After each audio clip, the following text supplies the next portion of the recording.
Magluto tayo ng dinakdakan. Ayan guys, yung dinakdakan ko guys, nagmuntik na maging salad. Ayan guys. Hi guys.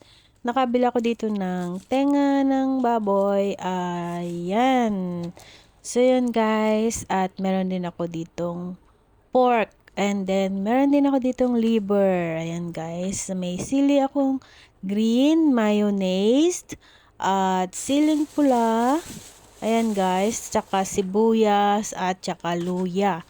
Ayan guys, ang ating gagamitin. And then, salt, patis, at yung ating black pepper. Ayan guys. So, gasan natin yung ating liver guys. So, ito yung liver natin. At hiwain na rin po natin ito guys, yung ating liver. And then, marinate natin ng asin. So, yan guys. Marinate po natin ng asin para ito ay masarap. May lasa. Ayan guys. So, i-rub lang natin ito mabuti and then, lagyan natin sa isang tabi. At ito yung tenga po guys. Ayan, hugasan natin ito mabuti. Binrush ko pa yan guys. Kinaskas ko pa yan para maging malinis. And then ito yung ating fork. Hugasan din natin ito guys. Ayan, yung isasama natin doon sa ating dinakdakan. So yun guys, let's start na tayo. Ilagay natin sa malinis na plate ang mga nahugasan natin. Mga ingredients natin na gagamitin. So ito na guys, malinis na ang ating tenga ng baboy. So yun guys, magpakulo ako ng luya at dahon ng laurel at nilagyan ko ng pamintang buo at then yung asin. So yun guys, dito natin palalambutin yung ating tenga ng baboy at yung laman ng baboy. So yun guys, inilagay ko na po isa-isa sa tubig at yung ating pork and then yung tenga. Yan. So ayun guys, ito ay takpan lang natin at hayaan lang po natin itong kumulo hanggang sa ito ay lumambot na guys. So ayun, dyan na-check ko po guys kung malambot na yung ating pork ay hindi pa. More pakulo pa po ang ating gagawin. So ayun guys, salang lang natin and then takpan ulit natin hanggang ito ay sa lumambot na. May tigas talaga yung part ng tenga guys kasi meron yung buto sa gitna. So, ito guys, okay na po, malambot na yan. Sure ko na malambot na yan. And then, tinusok ko naman po, malambot na malambot. Ayan no guys, oh. Bumabaon po yung chopstick. So, yun guys, hanguin na po natin ito guys. At lagyan natin sa malinis na plate.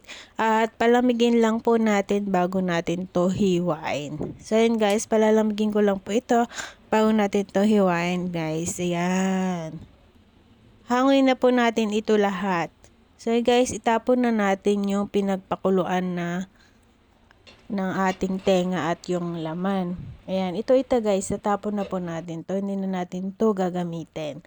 So yun guys, ito na po at malamig na ang ating tenga ng baboy at yung karne ng baboy. So hiwain na po natin guys. Ayan, hiniwa-hiwa ko na po ito ng ganito guys. Sorry kasi wala akong stand ng video ng cellphone ko, nahawakan ko lang po ng kamay. So yun guys, after po nun ay pagsama-samahin natin, nahiwa na natin lahat at pinagsama-sama na natin yung ating tenga at yung ating pork naman ang hihiwain natin ng ganito. So yun guys, ito po nahiwa na natin, divide lang natin to. At ayan, sobrang liit yung pagkahiwa ko kaya medyo nadurog kasi mas malambot po itong pork. Ayan. So yun guys, nahiwa na po natin lahat. Ayan, nahiwa ng lahat. And then magpiga tayo ng kalamansi. Ayan, ito gagamitin natin kalamansi pang dressing ba yun? Tawag doon, dressing. So yun guys, bigayin natin lahat ng kalamansi. Buti may kalamansi pa ako kasi mas masarap pag kalamansi ang ginamit natin guys. So yan. So patient lang po at bigayin lang natin to isa-isa. So yun guys. So nakaipon ako ng half na yan. Kulang mapuno-puno. So yun guys, tatanggalin natin yung buto. After po nyan guys, nagpainit ako ng kawali at nilagyan ko ng mantika at lutuin muna natin yung ating liver. Ayan. I-fry lang po natin yung ating liver. Ayan, fry. So yun guys, after po nung na-fry na natin ang ating liver, ay hanguin lang po natin ito at ilagay sa malinis na plate. So yun. So after po nun ay isunod naman natin na prituhin yung ating dinakdakan. Ayan guys, ito yung dinakdakan natin ng tenga ng baboy ang ating ginamit. So ayan. Ganito lang po yung ginamit ko. Ginawa kong pag-fry kasi wala po kaming ihawan dito sa Hong Kong. Walang ihawan sa unit namin sa plat. So, yun.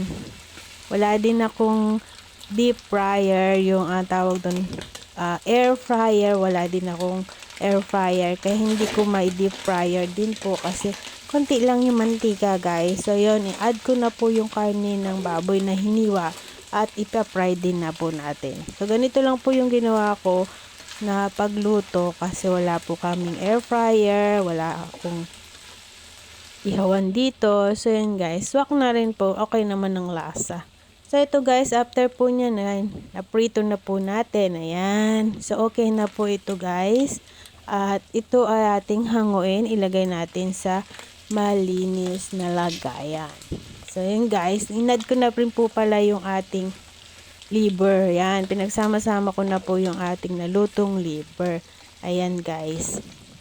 So, fry ko pa po ng konti. Yan, stir fry po yung pagkagawa ko dito. Ito guys, nilipat na natin sa malinis na lagayan. Palamigin muna natin bago nating ilagay yung dressing. Malamig na po ito guys. Nilagay ko na yung sibuyas at yung ating siling green, siling pula. Ayan, ihaluin na po natin to guys at ating pong ilagay na ating mga dressing. Ayan, dressing na ating gagamitin. So, haluin po natin muna itong mabuti guys. So, ito nilagay ko na po yung kalamansi. Ayan, add ko na rin po ng toyo. Ayan, toyo po yung ginamit ko dito guys. At nilagyan ko din po ng paminta. So, yun guys, after po nyan ay haluin natin mabuti ito guys. Mix natin mabuti para po sarap. So, ito po yung mayonnaise na ginamit ko. Halos nilagay ko po lahat yung mayonnaise. Yan. So, haluin lang po natin, guys. Ayan. Ang daming ng mayonnaise na ginamit ko dito, guys. Para mas masarap. So, yun guys, nilagyan ko din ng spring onion. Ayan. Ang ating ginamit at hinalo lang po natin itong mabuti at nilagyan ko din po ito ng salt at konting sugar at mix natin, sure na mix natin na nasipsip ng ating dinakdakan yung ating mga dressing na ginamit. I hope you like this video. Please give me thumbs up, like, share, and comment down below. Miss Ayusin mo here. Thanks for watching and God bless. Bye-bye!